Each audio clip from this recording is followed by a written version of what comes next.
ദൈവവചനം അത് ശക്തിയും ചൈതന്യവും നൽകുന്ന ഒന്നാണ്.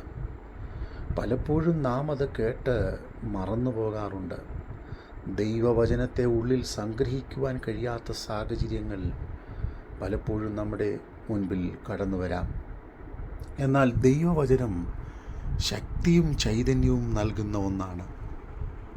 അത് ഹൃദയത്തിൻ്റെ അകത്തളങ്ങളിൽ എഴുതപ്പെടുവാനിടയായിത്തീരണം. ദൈവവചനം നമ്മെ മാനസാന്തരത്തിലേക്കും ശക്തിയിലേക്കും അനുഗ്രഹത്തിലേക്കും നയിക്കുവാൻ കാരണമായി തീരും. ആവർത്തന പുസ്തകം 6-ാം അധ്യായം അതിൻ്റെ 6-ാം വാക്യം, ഇന്നു ഞാൻ നിന്നോട് കൽപ്പിക്കുന്ന ഈ വചനങ്ങൾ നിൻ്റെ ഹൃദയത്തിൽ ഇരിക്കണം. അതെ, ദൈവവചനം ഹൃദയത്തിൽ ഇരിക്കുന്നതായി തീരണം. അത് നമ്മുടെ ജീവിതത്തിൽ നന്മയ്ക്ക് കാരണമായി തീരും.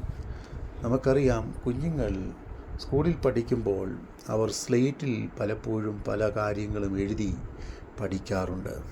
അധ്യാപകർ പഠിപ്പിക്കുമ്പോൾ അവർ ബോർഡിൽ പല കാര്യങ്ങളും എഴുതി പഠിപ്പിക്കാറുണ്ട്. കാലക്രമത്തിൽ മണിക്കൂറുകൾ കഴിയുന്നതിന് മുമ്പ് അതൊക്കെ മാഞ്ഞു പോകും. എന്നാൽ അപ്രകാരം കേട്ട് മറന്നു പോകുന്ന ഒന്നാകാൻ പാടില്ല ദൈവവചനം. പിന്നെയോ അത് നമ്മുടെ ജീവിതത്തിൽ ചൈതന്യവും ശക്തിയും പകരുന്ന ഒന്നായി, നമ്മുടെ ജീവിതത്തിൽ സമാധാനവും ആശ്വാസവും പകരുന്ന ഒന്നായി എന്നേക്കും നിലനിൽക്കണം. ദൈവവചനം നമ്മുടെ ഹൃദയത്തിൽ സംഗ്രഹിച്ചാൽ അതിൽ നിന്ന് സംഭവിക്കുന്ന ഗുണം 119-ാം സങ്കീർത്തനം അതിൻ്റെ 11-ാം വാക്യം വായിക്കുമ്പോൾ, ഞാൻ നിന്നോട് പാപം ചെയ്യാതിരിക്കേണ്ടതിന് നിൻ്റെ വചനത്തെ എൻ്റെ ഹൃദയത്തിൽ സംഗ്രഹിച്ചിരിക്കുന്നു. ഒന്ന്, ദൈവസന്നിധിയിൽ പാപം ചെയ്യാതെ ജീവിപ്പാൻ തക്കവണ്ണം ദൈവവചനം നമ്മെ ശക്തീകരിക്കുന്ന ഒന്നാണ്.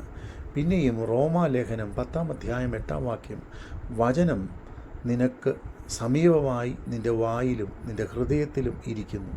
അത് ഞങ്ങൾ പ്രസംഗിക്കുന്ന വിശ്വാസവചനം തന്നെ. അതെ, വചനം നമ്മൾക്ക് സമീപമായി നമ്മുടെ വായിലും ഹൃദയത്തിലും ഇരിക്കണം. അങ്ങനെ വായിലും ഹൃദയത്തിലും ഇരിക്കുന്ന വചനം വിശ്വാസം ചോർന്നു പോകുന്ന സമയങ്ങളിൽ ശക്തിയായി വെളിപ്പെടുവാൻ കാരണമായി തീരും. പിന്നെയും യെരമ്യാവിൻ്റെ പ്രവചനം 1-ാം അധ്യായം അതിൻ്റെ 17-ാം വാക്യം വായിക്കുമ്പോൾ, ഞാൻ ബാലനെന്ന് നീ പറയരുത്, ഞാൻ നിന്നെ അയക്കുന്ന ഏവരെയും അടുക്കൽ നീ പോവുകയും ഞാൻ നിന്നോട് കൽപ്പിക്കുന്നതൊക്കെയും സംസാരിക്കുകയും വേണം. പലപ്പോഴും നാം ദൈവം നമ്മെ ഏൽപ്പിക്കുന്നത് പറയാൻ ധൈര്യമില്ലാത്തവരായി നാം തീരാറുണ്ട്. എന്നാൽ ജീവിതത്തിൽ ശക്തിയും ധൈര്യവും പകർന്ന് നമ്മെ വഴി നടത്തുന്ന ഒന്നാണ് ദൈവവചനം എന്ന് നാം മനസ്സിലാക്കിക്കൊള്ളണം. പലപ്പോഴും എന്തെങ്കിലും പ്രവൃത്തികൾ ചെയ്യുവാൻ, ആത്മീയ കാര്യങ്ങളിൽ മുന്നേറുവാൻ നമുക്ക് കഴിയാതെ ബലഹീനരെന്ന് കരുതി നാം ജീവിക്കാറുണ്ട്. എന്നാൽ നാം ബാലരല്ല. ദൈവം നമ്മെ ചില അധികാരങ്ങൾ ഏൽപ്പിച്ചിരിക്കുന്നു. പിന്നെയും യെഹെസ്കേൽ പ്രവചനം 3-ാം അധ്യായം അതിൻ്റെ 17-ാം വാക്യം പഠിക്കുമ്പോൾ, മനുഷ്യപുത്ര, ഞാൻ ഇസ്രായേൽ